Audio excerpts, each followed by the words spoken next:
The New York Rangers inexplicably take their foot off the gas at the start of the third period, and it cost them dearly in a 3-1 loss to the Edmonton Oilers. We try to figure out what went wrong in the third period.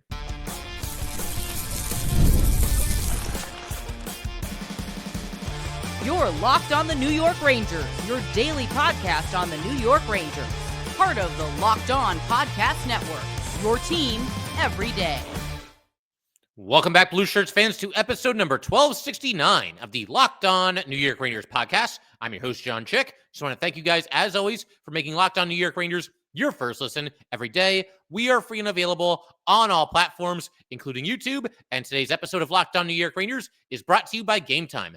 Download the Game Time app, create an account, and use code LOCKEDONNHL for $20 off of your first purchase. And we are, of course, part of the Locked On Podcast Network, your team every day.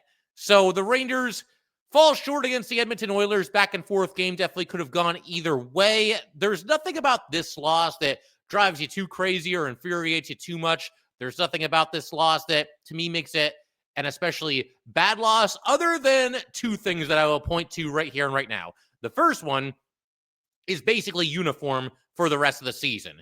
Every single loss that the Rangers have is going to feel massive right now because of where they are in the standings, where they are in the playoff picture, and, you know, they could still go either way, obviously, right? Every time they win, feels like they're going to complete the run of the playoffs. Every time they lose, it feels like a devastating blow. So for that reason, and for that reason going forward, really, when we're talking about Ranger losses, that's going to be there. Just the fact that it really does hurt them as far as their chase of the playoffs is concerned. But the other reason why I think you can look at this and, you know, call it a bad loss is just the inexplicable way in which the Rangers started the third period. Just very strange, very difficult to figure out. Let's actually set the stage here first, okay? So I know that a lot of you watched the game. You know, some of you may not have. But the bottom line, the Rangers are going into the third period, tied 1-1 with the Edmonton Oilers. Been a good competitive game thus far, back and forth. I do think to this point, the Rangers had the overall better of play if you combine the first two periods together. And certainly in the second period, that's when the Rangers have felt like were really taking control. They got back into the game, tied it on a blue-collar stuff-and goal by Will Cooley. So that was great to see. But I think for the most part in the second period, the Rangers had the Oilers back on their heels a little bit. It felt like the Rangers were about to take control, and you felt good going into the third period, or at least I did, that the Rangers had a very good chance of running away with a win in this game. To further set the stage, let's also illustrate the fact that the Rangers were going for their third straight win, and they have not accomplished that feat since the middle of November, which is surprising on a couple of different levels. I mean, for starters, that's just a really long time to go. As up and down as this season has been, you would have thought there'd be a 3-game win streak in there somewhere. We're talking 1, 2, 3, 4 months at this point without a 3-game winning streak. That's pretty difficult to pull off and actually still be in the playoff chase in spite of that. But just the fact that anything went right in November, that's pretty surprising too. But again, you know, the stage is set. It looks like they're going to probably get a win here. I was feeling good going into the third period, but for some reason, the first, 6 or 7 minutes of the third period, basically right up until the point that the Oilers scored and took the lead, the Rangers essentially just went into a shell. They just sat back. They were not sharp.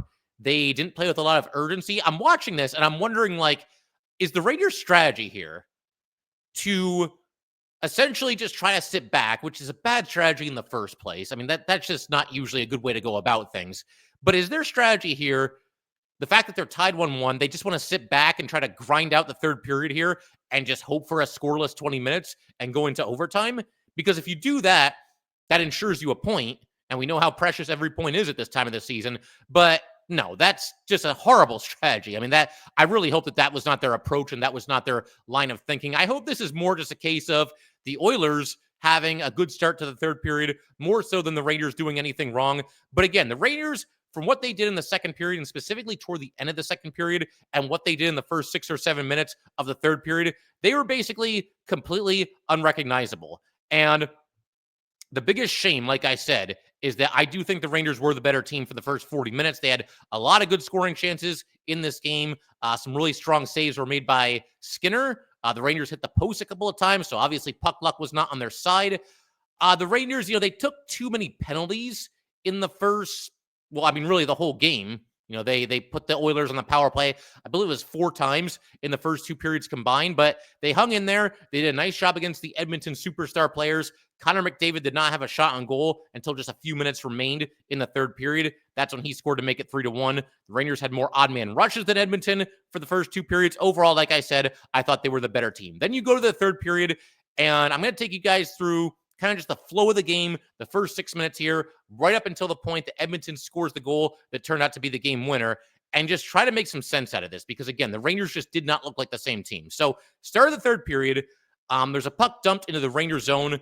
Will Borgen gets to it along the boards, but he was like really slow to get there, and the Oilers were eventually able to take it away.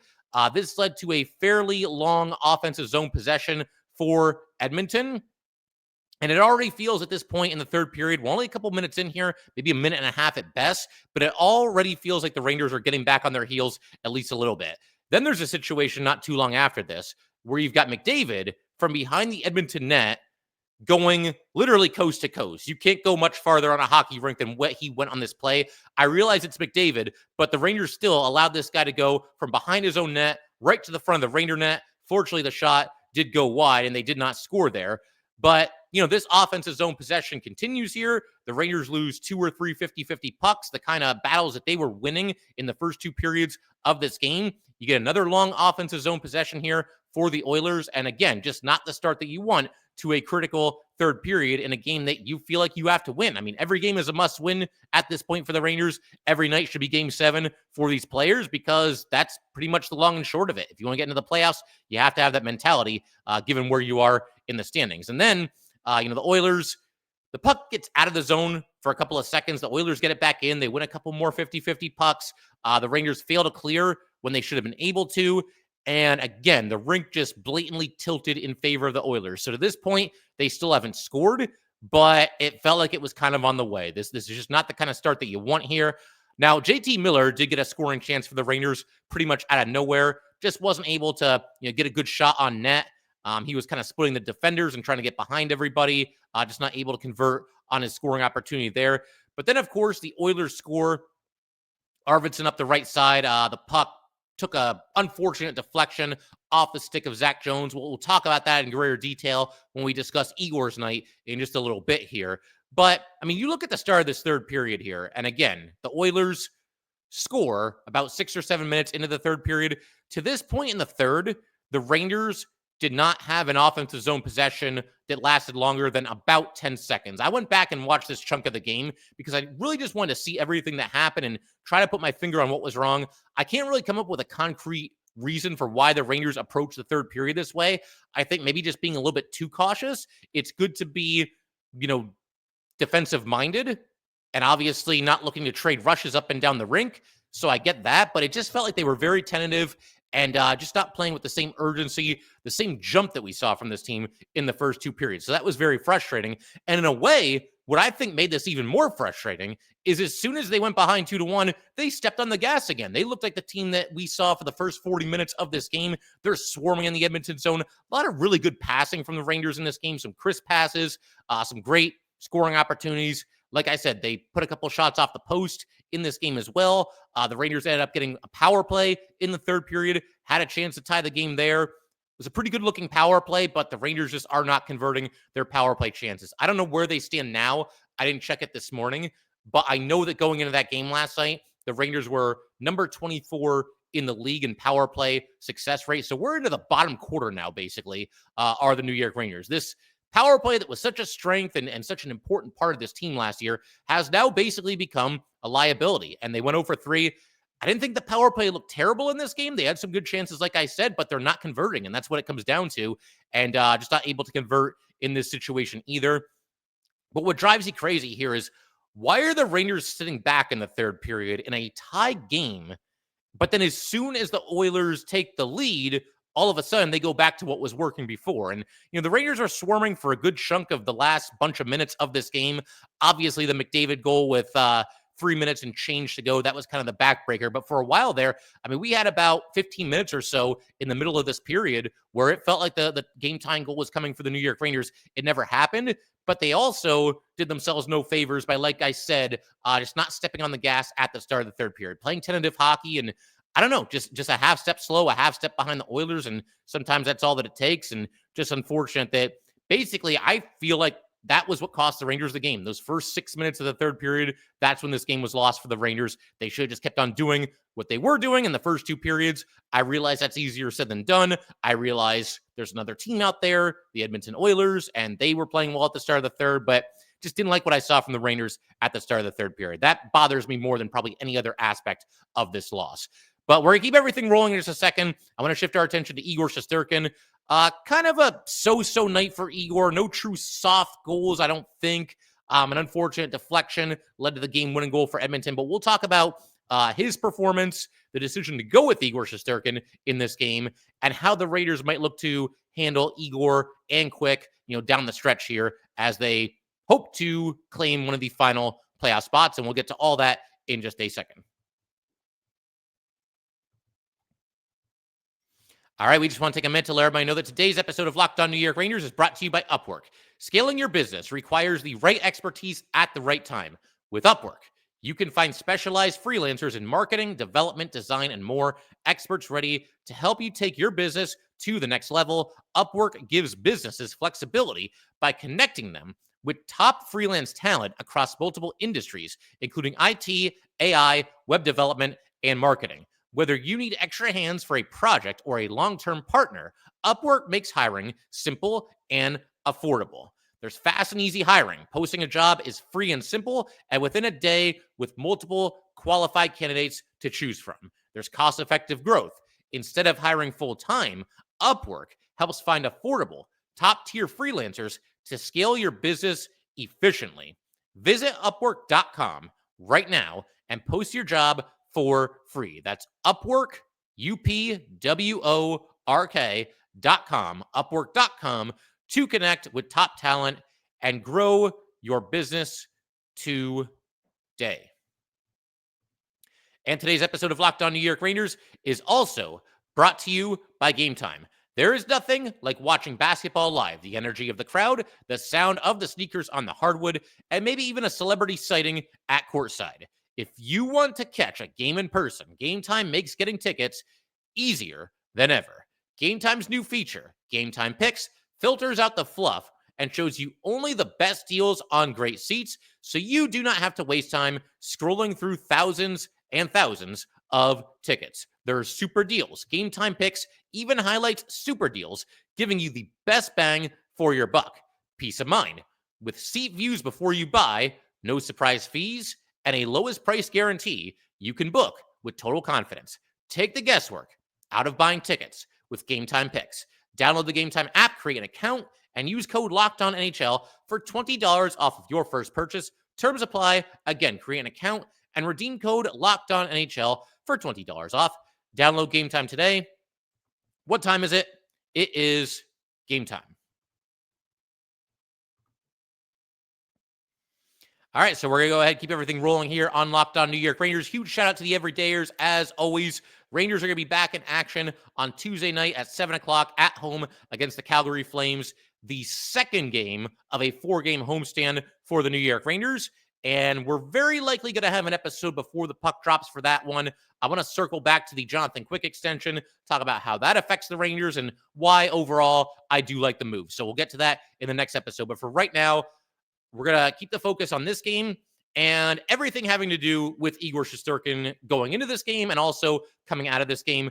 I was big on the idea of going with Igor Shesterkin in the second game of a back-to-back. I just feel like where the Rangers are in the season, how bad they need points, how bad they need wins, and just the message that it sends to the team that we're going for it. We're going with our guy, the franchise goalie, Igor Shesterkin.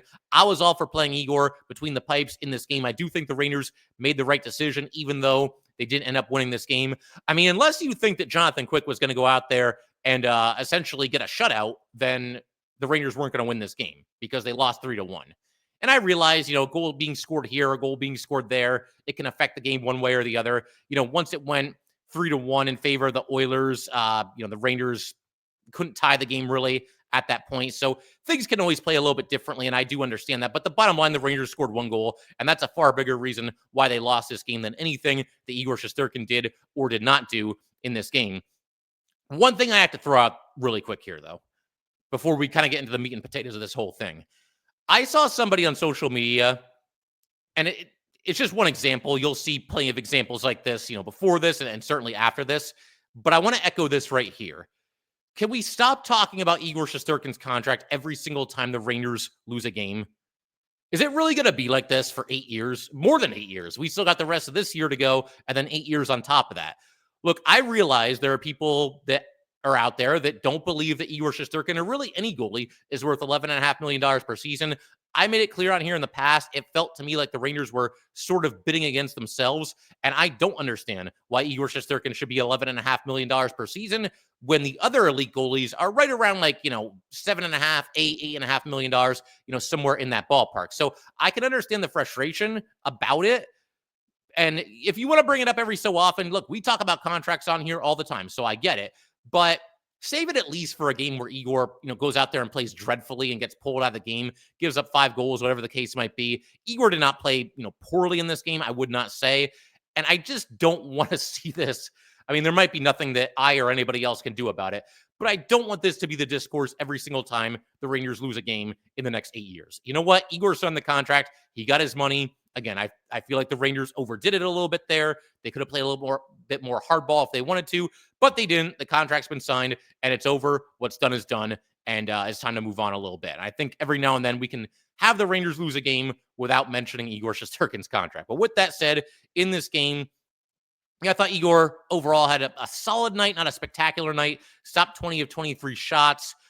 He was really on point early in this game, and that's something that has been a critique that we've had both of Igor and the Rangers as a whole this season. They just don't seem to be on their toes early, but Igor some of his best saves were made in the first period when this game was still scoreless. He did end up allowing a late goal by the Oilers in the first period, but he still stopped 9 of the 10 shots that he faced in the opening stanza. Look, I know the Rangers lost this game, but I'll still defend the decision to go back to Igor Shesterkin. He was 4-0 earlier in his career, playing the second game of a back-to-back when he also played the first game of the back-to-back. And it's a time of the year where you got to go with your horses. You got to go with the guys that, can make the difference, the superstar players on your team. Obviously, the Rangers didn't get the win here. As far as the goals that he allowed, I mean, you had the first goal being scored by Corey Perry. This was a scramble in front of the Ranger net that they just could not get out of there. And second or even third chance there for the Oilers that they were finally able to convert. That results in a 1-0 lead for Edmonton. The second goal, this was the one scored by Arvidsson up the right side.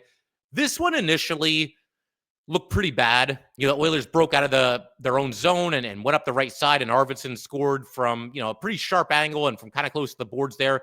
But when you saw the replay, you could see very clearly that the shot deflected off of Zach Jones's stick and, ricocheted basically into the top shelf. It couldn't have deflected any more perfectly if you're a fan of the Edmonton Oilers. And it's really nobody's fault.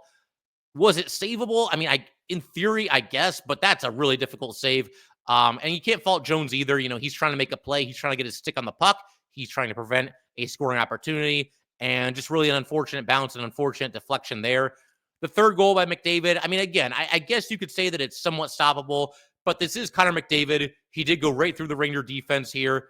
You had Panarin as one of the only 2 guys back. Keandre Miller was there too, but this is a heck of a shot by Connor McDavid, and the Rangers kept him in check for as long as they could. This is his first shot on goal of the night, and naturally he scores. So unfortunate that happened. But again, I don't think Igor was certainly the reason why the Rangers lost this game. And like I said, I think that for the most part down the stretch here, Igor's not going to play all of them, but I think you want him in net for the vast majority of these games. If you're going to get into the playoffs, I think he gives you certainly the best chance. Peter Laviolette was asked about Igor Shesterkin after the game, is what he had to say.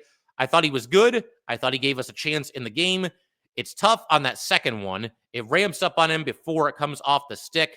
They found the back of the net on the second one, and we couldn't find it. And yeah, that second goal, again, watching it live, I mean, that's like a hands-on-head moment, right? When you see that goal go in, and initially you're thinking, like, Igor's got to come up with that one. But then you see the replay, you see the deflection there, and if he would have come up with that one, that would have certainly been a spectacular save. But I'm very curious. This is going to be an ongoing storyline as well as it pertains to the Ranger goalies, how they're going to divide the workload going forward here. It's tough to know exactly when to give Quick a game. I think if we look, a little bit down the road here, The Rangers have a back-to-back on the 28th and the 29th. They're both road games. They are at the Ducks and at the Sharks. I think the smart money is on Quick getting one of those two games. They're both weaker opponents, so hopefully you don't need Igor for both of them. That's got to be 4 points, by the way. Where the Rangers are in the standings, you better be winning both of those games against those two opponents. I don't care if they're on the road or not. But the Rangers, between now and then, they have an additional 4 games. Does Igor just play all 4 of them? I mean, that's a heck of a workload. If Igor plays the next game is Tuesday at home against Calgary. That would be 4 games for Igor in the span of just 6 days. So I feel like if you're going to have Igor step out of the lineup for one of the next 4 games, it should actually probably be the next one against Calgary. It's a little bit of an easier matchup where maybe Jonathan Quick can go out there and, defeat a team in the Flames that, they're in the playoff mix, but they're on the outside looking in. And I do think, at least going by the standings, that they are the weaker of the opponents that the Rangers are going to play in these next 4 games here. So that would probably be the game for Quick. I mean, the game after that is against Toronto. I think you have to go with Igor against the Leafs. And then you've got the Canucks and the Kings after that. So there's a couple of different ways you could do this, but I think given the recent workload for Igor and the fact that the Flames, no disrespect, but of the next 4 teams they're going to play, they look like the weakest of the 4 opponents. I think if you're going to give Quick a game in this stretch, that's probably the one to give to him and give Igor a little bit of a breather and have him back ready to go. You don't want to bench Igor for too many games because, like I said, I've said multiple times, I think this season, making the playoffs and then whatever you do, if and when you get there, a lot of it is going to live and breathe with what Igor Shesterkin does and how he plays. So you need him on the ice more often than not. But if you do want to give him a breather, I think this next game against Calgary is probably the one to do it. So we'll see how it unfolds. Definitely an interesting storyline to keep track of here. In just a second, though, we're going to shift gears a little bit. Rangers have somebody who I feel like is been somewhat underappreciated. And we're going to talk about this player and the things that he's contributing to this team, both on and off the ice. We will do that in just a second. The NCAA tournament is here, and so is the bracket breakdown. Locked On Podcast Network and Amazon Fire TV channels are teaming up to deliver NCAA tournament coverage like never before. Watch studio shows featuring former players and Locked On's local experts as they guide you through every upset, buzzer beater, and bracket matchup. Stream it all for free on Amazon Fire TV channel. Search Bracket Breakdown to see it all for free. It's your team every day.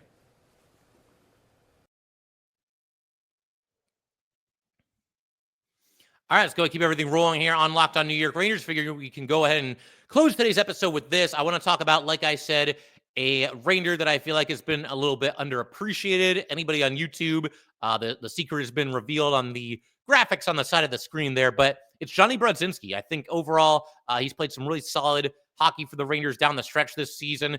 I know there might be some Ranger fans who look at this and say, it's Jonny Brodzinski. This guy's career minor leaguer, and he's 31 years old now, and why is he in the lineup and all this stuff? But I think the reason he's in the lineup is actually quite simple. He's in the lineup because he has earned it with his play. The Rangers are trying to make the playoffs. They've come to the determination that he gives them the best chance out of the other options. And frankly, I think he's the best option that the Rangers have right now as far as, the 12th forward or the 11th forward, however you want to view Jonny Brodzinski, however you want to label him. But overall, I like what he does. He brings some speed to this lineup that doesn't really have a ton of it. It seems like he's had a lot of good chances to score in the last handful of games here. He scored a very important goal against Minnesota, in his home state there. So that was obviously very cool to see. Had a bunch of family and friends in attendance. But you look at some of the other options, like you'll occasionally see people kind of riding for Arthur Kaliev on social media. I mean, Kaliev right now is said to be dealing with an upper body injury. So we'll see.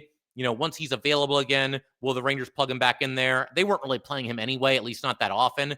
But I understand the appeal. Kaliev's quite a bit younger, 23 years old, and somebody who was a former high draft pick. But the book on him, before he came to the Rangers, everything that I was seeing, reading, talking to other Locked On hosts about, is that this is somebody that has a great shot, but the rest of his game just has not fully developed. Now, it's possible he could eventually get there. But again, when you watch Brodzinski versus Kaliev in terms of, okay, who's contributing the most, who looks the best out there, who's doing the most to help the Rangers win games, I think it's Brodzinski in, frankly, a landslide. You could also look at somebody like Juuso Parssinen. Obviously, he came over, trade deadline move the Rangers made. Small sample size, but, he's played in 4 games, no points. He's a -2. I did like when he got into a fight to stand up for his teammate. That was great to see. And obviously, there's some physicality to Parsonen's game as well. But again, I feel like, and it's a small sample size for Parssinen, but I feel like Brodzinski has outplayed him as well. Parssinen, he's played on 3 different teams this year, which is kind of telling in and of itself. But he's got only 11 points in 41 games. And I feel like, again, Brodzinski is the superior option to either of these 2 players that I just mentioned. Now, of course, it's entirely possible. The Rangers lost, and we know that coaches are more likely to make lineup changes after a loss than they are after a win. So it's possible Brodzinski comes out of the lineup for this guy or for that guy in the next game, but I would not do that, and I'm not really looking for the Rangers to do that either. And if you look at Brodzinski's numbers, it's not like they jump off the page or anything like that. 7 goals and 6 assists in 37 games, but honestly, when you consider his role on this team, his lack of ice time, his lack of power play time, he's been playing on the second power play unit recently, but he doesn't get a ton of power play time. I think that's a solid output. 13 points in 37 games, that's not too shabby, especially for somebody averaging just 10 minutes and 54 seconds of ice time per night. I mentioned a second ago that goal against Minnesota. It feels like when Brodzinski does score, it's always kind of in a big spot. It's a goal that you could really use, a goal that you could really need at this point in the game or that point in the game, whatever it might be. But yeah, he scored against Minnesota. That gave the Rangers a 2-1 lead in the third period. Of course, Minnesota came back to tie it, and the Rangers won it in overtime. But that was a huge goal that the Rangers really needed there. He came close to scoring a couple of times in this game last night as well. There was one, a drive to the net. Schneider left the puck for Brodzinski. Brodzinski tried to backhand at home, wasn't able to do so, but the Rangers drew a penalty on that play. And that's another thing, too. I mentioned this a second ago, but Brodzinski brings a good amount of speed to the Rangers. And I've been saying this, honestly, for probably at least a season or 2 now. I don't really look at the Rangers as a slow team, but I wouldn't really look at them as a fast team either. There aren't really a lot of burners out there, but, Brodzinski can really move. One of the faster Ranger players for sure. And then there's the intangible reasons, the things that don't necessarily show up on the score sheet. And that is the simple fact that Jonny Brodzinski, by all accounts, is emerging as a team leader, specifically for some of the younger guys, the more inexperienced players on this Ranger roster. And don't take my word for it. There was an article written by Peter Baugh of The Athletic a couple of days ago here. This is like straight from the horse's mouth here, as far as Jonny Brodzinski is concerned. He talked to a couple of young players on the Rangers. Brennan Othman had this to say about Jonny Brodzinski: going home and telling my parents I'm all right and that I have someone looking after me is good. They can go to bed happy at night knowing Johnny is taking care of me. And then there was this from Will Cooley. He said, he was my role model in Hartford, my first year pro. I was always hanging out at his house with some of the older guys. And then he's obviously huge for some of the younger guys like Berard and Othman, who are newer to the team. He's huge for everyone.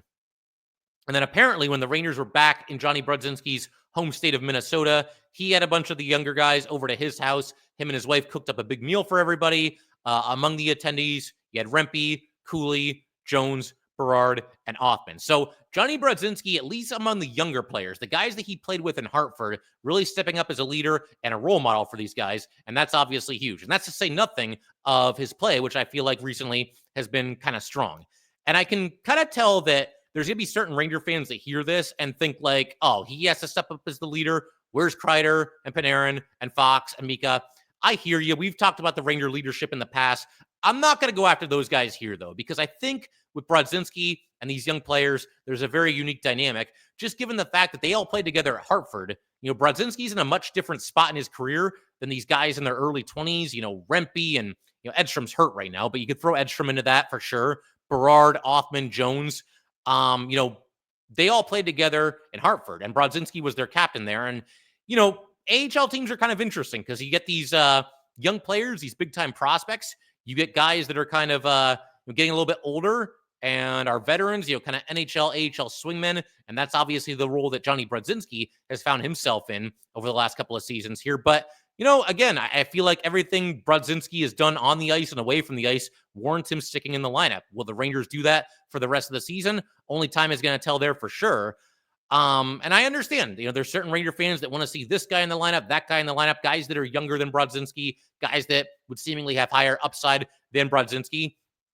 And look, if we get to a point in this season where the Rangers fall out of the playoff chase, they're mathematically eliminated, and you want to scratch Brodzinski for a couple of games at the end and put some young guys into the lineup, I don't have any issues with that. But for the time being, when they're still in this thing, I want the best team possible. And the best team possible, at least for me right now, includes Jonny Brodzinski. As far as, who would take his spot, see, that's another thing why I'm not really keen on the idea of taking out Brodzinski. We mentioned the guys that have been scratched recently, Kaliev and Parsonen. I don't think either one of them deserve to leapfrog Brodzinski, at least not at this juncture.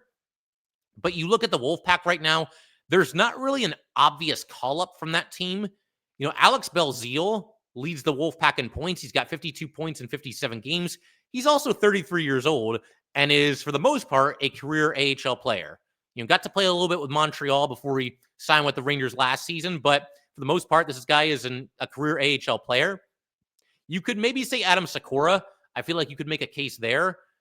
Again, if it gets to the end of the season, say the Rangers get mathematically eliminated from playoff contention with 2 games left. If you want to go ahead and throw Adam Sakura out there for the last 2 games and scratch Brodzinski, like I said, I've got no issues with that whatsoever. If you just want to give Sakura, a little taste of NHL action, but there's not really an obvious call-up right now as far as the AHL is concerned, at least at the forward position, and that's what we're concerned with here, talking about Brodzinski. But I've been really impressed with Johnny B over the last bunch of games here, and happy for him.